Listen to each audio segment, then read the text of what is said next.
Hello दोस्तों, मेरा नाम है देवेंद्र सिंह और आप सभी का स्वागत है आपके अपने चैनल पे। आज की हम वीडियो में जो डिस्कस करने वाले हैं वो है debit note and credit note के बारे में। आज हम डेबिट नोट और क्रेडिट नोट को बहुत ही अच्छे से समझने वाले हैं इस वीडियो के थ्रू। तो बिना कोई देरी के चलिए स्टार्ट करते हैं। तो डेबिट नोट और क्रेडिट नोट को समझने के लिए हम एक एग्ज़ाम्पल लेते हैं। फॉर एग्ज़ाम्पल, आप एक बायर हो और ये सेलर है, ठीक है। तो आप कुछ सपोज़ करते हैं कि आप कोई क्लॉथ का प्रोडक्ट खरीदने गए सेलर के पास।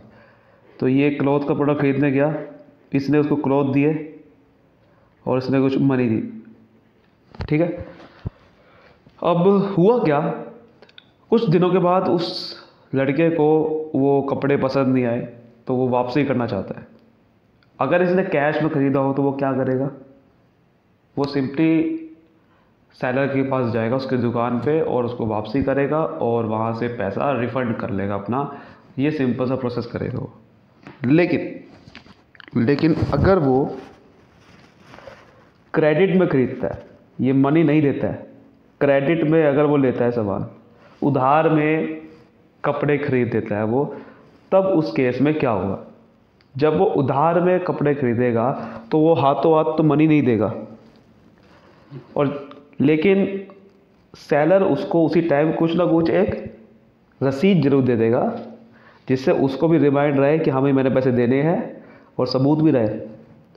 तो वो क्या करता है, जब ये रजिस्टर्ड पर्सन होता है जीएसटी पे, तो वो क्या करेगा, इनवॉइस इशू करेगा। इसको इनवॉइस इशू करेगा। इनवॉइस एक ऐसा डॉक्यूमेंट है जिसमें सब कुछ लिखता है कि भाई कितना आपका जीएसटी इसमें लगा, कितना आपने कौन से गुड्स खरीदे, सब कुछ इसके अंदर लिखा जाता है इनवॉइस के अंदर। तो ये इनवॉइस इसको इशू करेगा और इनवॉइस इशू करेगा तभी फिर जाके ये बायर भी उसको पैसे दे पाएगा बाद में। डेट फिक्स होती है, बट क्योंकि अब इसने उधार में खरीदा है सामान, तो वो बीच में वापसी करने जा रहा है सामान, तो उसको मनी तो रिफंड मिलेगी नहीं, लेकिन इनवॉइस में कुछ अपडेट करना पड़ेगा। क्योंकि अब ये बीच में इसको कुछ कपड़े पसंद नहीं आए और वापसी करना चाह रहा है, तो उसने मनी तो दी नहीं अभी, तो वो मनी रिफ़ंड कैसे कर देगा। कपड़े रिफ़ंड कर सकता है वो, लेकिन मनी थोड़ी मिल जाएगी उसको। वो क्या करेगा, अपने जो फ्यूचर में इसको अमाउंट देनी है बायर को, उसमें से वो अमाउंट चेंजेस करेगा, उसमें वो अमाउंट कम करवाएगा कि देखो भाई मैंने कुछ पैसे अब रिफ़ंड करने हैं मेरे, तो आप ऐसा करो, वो जो मैंने देने हैं पैसे उसमें आप एडजस्ट कर लो। बोले कि सपोज़ करते हैं कि इसको 10,000 रुपये देने थे, बट ये कह रहा है कि अब मैं 1,000 के तो आपके कपड़े रिफ़ंड करना चाहता हूँ, तो ऐसे में मैं सिर्फ 9,000 ही दूंगा। लेकिन ये डायरेक्टली कैसे चेंज हो जाएगा इनवॉइस के अंदर, बिकॉज ये इनवॉइस तो 10,000 का इसको इशू कर चुका है, इसको तो 10,000 का इनवॉइस इशू कर चुका है ये सेलर। तो ऐसे में डायरेक्टली इनवॉइस में कैसे चेंज कर देगा वो, इनवॉइस में डायरेक्टली तो चेंज नहीं कर पाएगा ना, वो तो इनवॉइस इशू कर चुका है वो 10,000 का। तो इनवॉइस को कैसे चेंज किया जाए, वो है सारा सब। वहाँ पर आता है ये debit note and credit note, उधर आता है debit note and credit note. तो ये डेबिट नोट और क्रेडिट नोट बेसिकली बहुत इंपॉर्टेंट होता है जब आप कोई भी इनवॉइस में चेंज करना चाहते हो। इसको हम सप्लीमेंट्री इनवॉइस भी बोलते हैं। जब भी आप इनवॉइस में कुछ डिफ़ॉल्ट आ जाता है, कुछ एरर आ जाता है, या जब भी कुछ आप इसको चेंज करना चाहते हो, तो वहाँ पर आपको डेबिट नोट और क्रेडिट नोट इशू करना पड़ता है। ये बायर भी इशू करता है, सेलर भी इशू कर सकता है, दोनों करते हैं। मैं बता दूँ कैसे।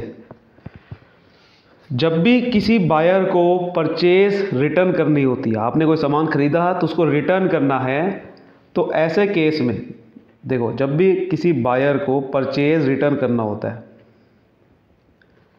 परचेज रिटर्न करना होता है, तो वहाँ पर क्या करेगा बायर, जो बायर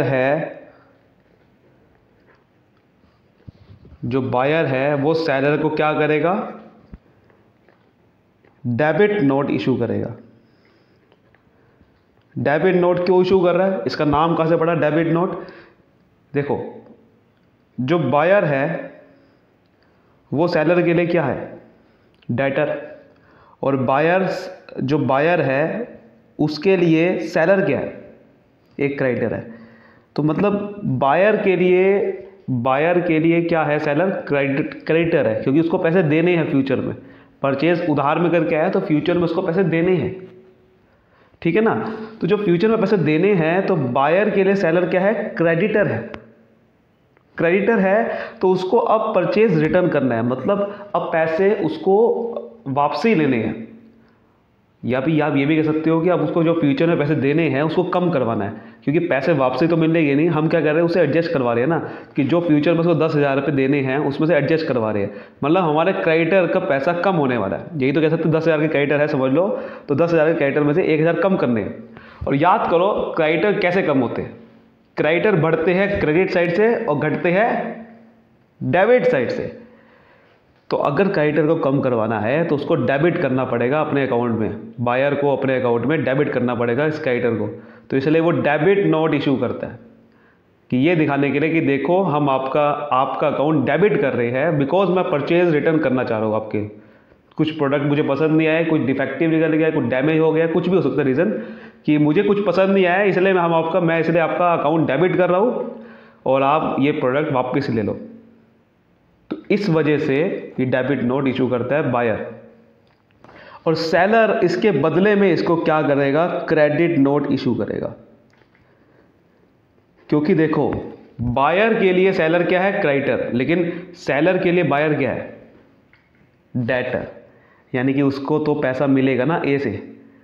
तो सेलर के लिए बायर क्या है, सेलर के लिए क्या है बायर, डेटर है। तो डेटर बढ़ता है डेबिट साइड से, घटता है क्रेडिट साइड से।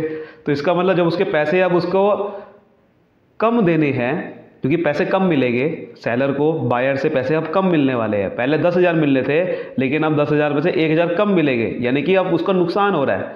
तो डेटर मुझे कम करना है, तो कम कैसे होते हैं, क्रेडिट साइड से। तो ये क्या करेगा, उसको क्रेडिट नोट इशू करेगा। ये एक एक्सेप्टेंस के लिए, कंफर्मेशन के लिए, कि सर देखो आपने मुझे डेबिट नोट इशू किया, अब मैं आपके लिए क्रेडिट नोट इशू कर रहा हूँ कि हाँ हमने भी आपके अकाउंट में एंट्री चढ़ा दी है, आपका अकाउंट क्रेडिट कर दिया मैंने। तो इसीलिए ये दोनों इशू करते हैं। बायर को अगर रिटर्न करवाना पड़े तो ये डेबिट नोट इशू करेगा और बदले में ये एक्सेप्टेंस उसको देगा क्रेडिट नोट से, ठीक है। इसी तरह से सेल्स रिटर्न होता है। सेल्स रिटर्न, क्या आपने कोई सामान खरीदा नहीं है, इस बार बेचा है, सामान बेचा है और वहाँ पर रिटर्न आ रहा है, तो वो कैसे होगा। देखो खरीदा हुआ तो सामान आप रिटर्न कर सकते हो, बायर कर देगा रिटर्न, कोई खरीदा हुआ। सेल्स रिटर्न कौन करता है, सेल्स रिटर्न कौन करता है भाई, आपने कुछ सामान बेचा और वो वापसी आ गया, यानी कि सेलर के पॉइंट ऑफ से बोल रहा है ना, ये बायर के पॉइंट से बोल रहा था परचेज रिटर्न, ये सेलर के पॉइंट से बोल रहा है कि सेल्स रिटर्न हो गया है। सेलर क्या करेगा ऐसे में, जब भी आपके सामने सेल्स रिटर्न हो रहा है, देखो सेल्स रिटर्न सिंपल सी बात है, परचेज रिटर्न बायर के लिए है पैसे, और यहाँ पर इसके लिए बी के लिए क्या बन गया था, सेल्स रिटर्न बन गया था। तो यहाँ पर वही बी के लिए बात कर रहा है सीधा, सेल्स रिटर्न एक्चुअली में बी के लिए है, ए के लिए क्या बन जाएगा, परचेज रिटर्न। तो बायर के लिए हिसाब से बोल रहे परचेज रिटर्न, यही परचेज रिटर्न सेलर के लिए क्या बन जाएगा, सर सेल्स रिटर्न बन जाएगा, इसमें कोई डाउट है क्या। तो सिंपल सी बात है, सेल्स रिटर्न अगर हो रहा है, अगर मैं सेलर के पॉइंट से बोलूँ तो सेलर के पॉइंट ऑफ से बोलूँ तो भाई क्या होगा, अगर कोई सामान वापसी आ रहा है, सेल्स रिटर्न हो गया मेरे पास, तो मैं क्या करूँगा उसको, सर क्योंकि मुझे सेल्स रिटर्न हो रहा है तो मुझे पैसा कम मिलेगा डेटर से, तो पैसा कम मिलेगा तो इसका मतलब मुझे डेबिट नोट इशू करना पड़ेगा, क्रेडिट नोट करना पड़ेगा। सर क्रेडिट नोट करना पड़ेगा क्योंकि डेटर कम होता है क्रेडिट साइड से, तो सेलर क्या करेगा इसको, सेलर करेगा इसको क्रेडिट नोट इशू, सिंपल है, और ये बदले में इसको करेगा डेबिट नोट इशू। देखो सिंपल सा मतलब होता है, कुछ भी नहीं करना होता। आपको अगर किसी अकाउंट को सामने वाले के अकाउंट में डेबिट करना है तो डेबिट नोट इशू करो, और क्रेडिट करना है तो क्रेडिट नोट इशू करो। तो आपको बस ये देखना है कि सामने या आपका जो इनवॉइस वैल्यू है वो बढ़ानी है या घटानी है, ये आपको समझना है बस। अगर आपको इनवॉइस की वैल्यू घटानी है 10,000 से, देखो 1,000 से घटानी है, तो क्या करना पड़ेगा मुझे, अगर मैं एक सप्लायर हूँ यानी कि सेलर हूँ, उसके पॉइंट में सोचो, अगर मैं सेलर हूँ, मुझे अगर इनवॉइस की वैल्यू घटानी है यानी कि डेटर से मुझे पैसा कम मिलेगा, तो मुझे क्रेडिट नोट इशू करना पड़ेगा। सिंपल है, तो क्रेडिट नोट इशू करूँगा तो इसका मतलब क्या है कि मैं सामने वाले के अकाउंट को क्रेडिट कर रहा हूँ, यानी कि पैसा वहाँ से कम मिलेगा। और अगर मुझे इस इनवॉइस की वैल्यू बढ़ानी है, कभी कभार क्या होता है कि एडिशनल कोई गुड्स एकदम से बायर मांग लेता है, बीच में ही एडिशनल मांग लेता है या कुछ और कपड़े भेज दो आप, तो ऐसे केस में उसको फिर डेबिट नोट इशू करना पड़ेगा। ठीक है, ये उल्टा हो जाएगा। फिर सप्लायर क्या करेगा, उसको डेबिट नोट इशू करेगा। तो पहले वो बेसिकली क्या करता है, रिसीवर से लेता है, और यहाँ पर जो हम बात कर रहे हैं बेसिकली जीएसटी के अंदर बात कर रहे हैं। एक नॉर्मल अगर हम बायर है, फाइनल कंज्यूमर है, तो वो नहीं करता debit note, credit note issue. ये हम बेसिकली उसमें बात कर रहे हैं जहाँ पर B2B बिजनेस है। B2B बिजनेस में ऐसा ही होता है, यानी कि बिजनेस टू बिजनेस या सप्लाई चेन में कह सकते हो। जब कोई सप्लाई चेन होती है तो वहाँ पर कोई भी रिटर्न करने के लिए आपको ये नोट बना के इशू करना पड़ता है, और ये काम आएगा आपकी इनवॉइस की वैल्यू में चेंजेस करने के लिए, जिससे आप टैक्स कम दोगे। वरना आप 10,000 का ही आपके ऊपर टैक्स लग जाएगा, क्योंकि इनवॉइस आपको 10,000 का था। जगह लेकर आप जोड़ दोगे कि देखो सर मैंने क्रेडिट नोट इशू किया है, 10,000 का टैक्स था मेरा, लेकिन मैंने क्रेडिट नोट इशू किया था 1,000 का, तो इसका मतलब मेरा 9,000 की टैक्स की लायबिलिटी मेरी बनेगी। समझ गए हो? तो इतना सिंपल होता है कि अगर आपको सप्लायर के पॉइंट से सोचोगे तो बात अलग है, बायर के पॉइंट से सोचोगे अलग है। कि अगर बायर को रिटर्न करना है तो उसको डेबिट नोट इशू करना पड़ेगा, बिकॉज उसके सामने वाले के अकाउंट को डेबिट करना है। और अगर आप सप्लायर के पॉइंट से सोचोगे तो बिल्कुल उल्टा हो जाएगा, कि अगर उसको रिटर्न आ रहा है तो वो क्रेडिट नोट इशू कर रहा है। क्रेडिट नोट क्यों कर रहा है? क्योंकि सामने वाले से डेबिट नोट मिला है, तो उसकी एक्सेप्टेंस में कर रहा है। और अगर आपको बढ़ाना है, यानी कि एडिशनल गुड्स मंगा ली है, तो क्या करना पड़ेगा, बायर को करना पड़ेगा क्रेडिट नोट इशू, क्योंकि क्रेडिट से क्या होता है, आपका क्रेडिटर की लायबिलिटी बढ़ती है। और सप्लायर को करना पड़ेगा डेबिट नोट इशू। बस आप ये सोचो कि सामने वाले के अकाउंट को डेबिट करना है, क्रेडिट करना है, उसके हिसाब से आपका नोट इशू होता है। और बायर पहले नोट इशू करता है, उसके एक्सेप्टेंस में सप्लायर उसको इशू करता है। ये आपको ध्यान रखना है कि बायर रिटर्न करने आएगा ना, कुछ थोड़ी सेलर थोड़ी कहेगा कि रिटर्न आ जाओ। तो बायर रिटर्न करने आएगा तो उसको डेबिट नोट लेके आना पड़ेगा, तो बदले में क्रेडिट नोट देगा। अगर बायर चाहता है कि मुझे एडिशनल गुड चाहिए, तो वो क्रेडिट नोट लेके आएगा, उसके बदले में इसको डेबिट नोट मिलेगा। आई होप आपको अच्छे समझ में आ गया होगा डेबिट नोट और क्रेडिट नोट का पूरा कॉन्सेप्ट। अगर आपको अच्छे समझ में आया तो इस वीडियो को लाइक करिए, सब्सक्राइब करिए, फैला दीजिए। Thank you so much.